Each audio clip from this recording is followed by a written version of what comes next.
Panorama group, जो सोचता है वो करता है। आम्बेडकर आम्बेडकर आम्बेडकर आम्बेडकर आम्बेडकर आम्बेडकर, इतना नाम अगर भगवान का लेते तो 7 जन्मों तक स्वर्ग मिल जाता।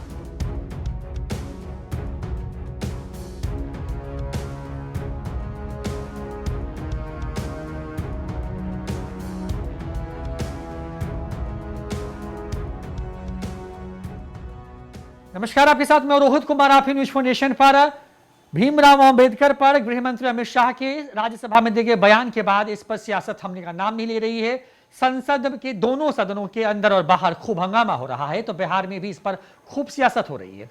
एक तरफ जहां लालू यादव और तेजस्वी यादव ने मोर्चा संभाल रखा है, तो अब दिल्ली के मुख्यमंत्री अरविंद केजरीवाल ने बिहार के मुख्यमंत्री नीतीश कुमार को एक चिट्ठी लिखी है। उस चिट्ठी में नीतीश कुमार से उन्होंने अपील की है कि मुख्यमंत्री नीतीश कुमार को इस बयान के बाद कम से कम जो है सफाई देनी चाहिए या फिर उनको गठबंधन में रहने पर विचार करना चाहिए। पूरी चिट्ठी क्या वो विस्तार से बताएंगे, लेकिन पहले सुनवाते हैं कि आखिर अमित शाह ने कहा क्या था। दरअसल संविधान पर चर्चा हो रही थी। उस चर्चा के दौरान अमित शाह ने जो है भीमराव अंबेडकर को लेकर के एक बयान दिया। उस बयान के एक हिस्से को खूब वायरल किया जा रहा है और इस पर खूब सियासत हो रही है। पहले सुनवाते हैं कि अमित शाह ने राज्यसभा के अंदर कहा क्या। अभी एक फैशन हो गया है, आम्बेडकर आम्बेडकर आम्बेडकर आम्बेडकर आम्बेडकर आम्बेडकर, इतना नाम अगर भगवान का लेते तो 7 जन्मों तक स्वर्ग मिलता। तो इस बयान के बाद भले ही गृह मंत्री अमित शाह मीडिया के सामने आए हों, उन्होंने इस पूरे मामले को लेकर के कांग्रेस द्वारा फैलाए जा रहे झूठ की बात कही हो, लेकिन इन तमाम खबरों के बीच में इस पर सियासत थमने का नाम नहीं ले रही है। इसके पहले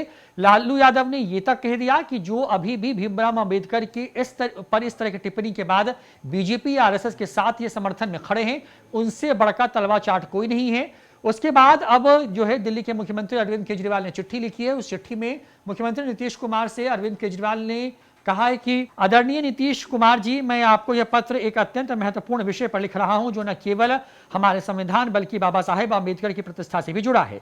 हाल ही में संसद में देश गृह मंत्री अमित शाह जी द्वारा बाबा साहेब के नाम पर की गई टिप्पणी ने पूरे देश को स्तब्ध कर दिया है।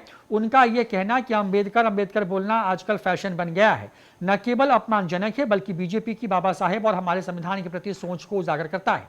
बाबा साहेब अम्बेडकर, जिन्हें कोलंबिया विश्वविद्यालय ने डॉक्टर ऑफ लॉज से सम्मानित किया था, जिन्होंने भारत के संविधान को रचा और समाज के सबसे वंचित वर्गों को अधिकार दिलाने का सपना देखा, उनके बारे में ऐसा कहने का साहस आखिर बीजेपी ने कैसे किया। इससे देश भर में करोड़ों लोगों की भावनाएं आहत हुई हैं। ये बयान देने के बाद अमित शाह जी ने माफी मांगने की बजाय अपने बयान को उचित ठहराया। प्रधानमंत्री नरेंद्र मोदी जी ने सार्वजनिक रूप से अमित शाह जी के बयान का समर्थन किया। इसने जले पर नमक छिड़कने का काम किया। लोगों को लगने लगा है कि बाबा साहेब को चाहने वाले अब बीजेपी का समर्थन नहीं कर सकते हैं। बाबा साहेब सिर्फ एक नेता नहीं बल्कि हमारे देश की आत्मा है। बीजेपी के इस बयान के बाद लोग चाहते हैं कि इस मसले पर आप भी गहराई से विचार करें। आपका अरविंद केजरीवाल। मुख्यमंत्री नीतीश कुमार को यह चिट्ठी अरविंद केजरीवाल ने लिखी है। दरअसल 2 दिन पहले अमित शाह ने देर शाम राज्यसभा के अंदर संविधान पर चर्चा के दौरान अपनी बात रखते हुए अम्बेडकर अम्बेडकर अम्बेडकर का दिन भर नाम जिस तरीके से लोग लेते हैं, अगर इतना नाम भगवान का ले ले तो स्वर्ग मिल जाएगा, इस तरह का बयान दिया गया था। हालांकि बीजेपी अमित शाह ये कह रहे हैं कि उनके बयान के हिस्से को दिखाया गया है। पूरा बयान करीब इस पूरे मसले पर करीब 3-3.5 मिनट का था, लेकिन उसमें से सिर्फ 12 सेकंड का बयान दिखाया गया।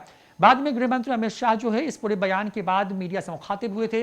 बीजेपी दफ्तर में एक बड़ी प्रेस कॉन्फ्रेंस हुई थी और उन्होंने कांग्रेस पर हमला बोलते हुए पूरे मामले पर जो है दिग्भ्रमित करने का आरोप लगाया। इन तमाम खबरों के बीच में जो है अब जो खबर सामने आ रही वो ये कि दिल्ली के मुख्यमंत्री अरविंद केजरीवाल ने बिहार के मुख्यमंत्री नीतीश कुमार को चिट्ठी लिखी है और उनसे इस बात की अपील की है कि अगर उनको ऐसा लगता है तो वो इस जो है वो विचार करें कि उनको गठबंधन में रहना है या नहीं रहना, यानी इस तरह की बातों का उन्होंने इसमें अपरोक्ष तौर पर इसका इजहार किया। फिलहाल इतना ही, देखते हैं न्यूज़ फॉर नेशन। नमस्कार।